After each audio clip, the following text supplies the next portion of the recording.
And this all took place after I left my home when I was battered and went through this whole horrible court system trying to gain custody of my daughter to save her from the batterer. Anyway, it's overwhelming with the amount of information that I've never let out. I've always kept it deep inside and just went along acting as if nothing ever happened to me. And I'm sure, when I sort of disappeared, people didn't know what happened to me. They didn't know I was battered and almost unalived by the father of my daughter. He literally almost choked me to the end of my life. And I thought I was a goner. I know I have to watch my language. Anyway, so there's a lot of this. I'm going to try to get organized and bring parts out and focus a little bit on different segments that I plan on doing.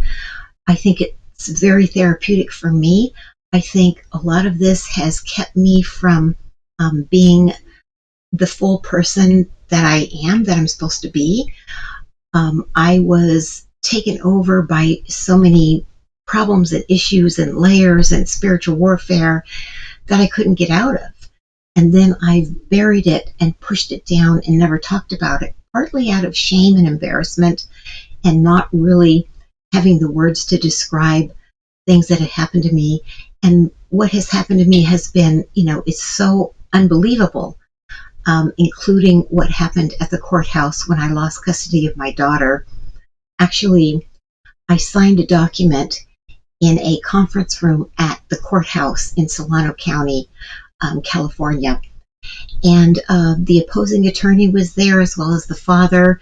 They wanted to meet with me. They wanted me to sign a document agreeing that the father would transport the daughter back and forth from visits. And I thought, well, that's very nice. So I'll go ahead and sign that. And then the attorney took the form, took a few steps forward, turned his back toward me, and he was scribbling the top of this form. And he stood there for several minutes, scribbling the top with a pencil or something. And I didn't know what the heck he was doing. And I didn't find out until a long time later.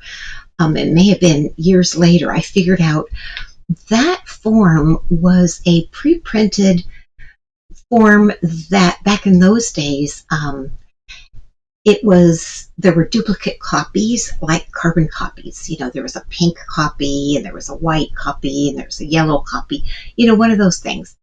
And along the top of that form, it was pre-printed who would get custody. Father, mother, and you choose one. You either circle it or draw a line through one. One of them would get, physical custody. Father, mother will get sole, custody, or choices like that. And this attorney was standing there marking out this pre-printed part on top, saying that the father has sole custody, father has physical custody, father has legal custody, whatever the choices were. And I had signed the bottom of it. So it looked like I signed away custody of my daughter.